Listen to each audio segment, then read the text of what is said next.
Alrighty, I was coming in to look at this stump and see about maybe getting this guy here. And I had an interesting little find that made me back off of it.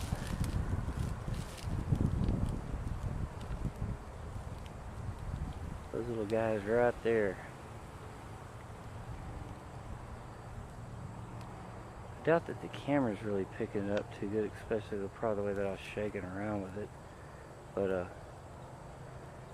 they got one of a hell of a hive going on in there evidently. There's two holes splitting that side wall of that tire. I'm gonna hold that damn tire set is.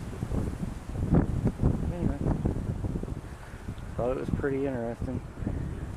Gonna have to leave that stump for right now.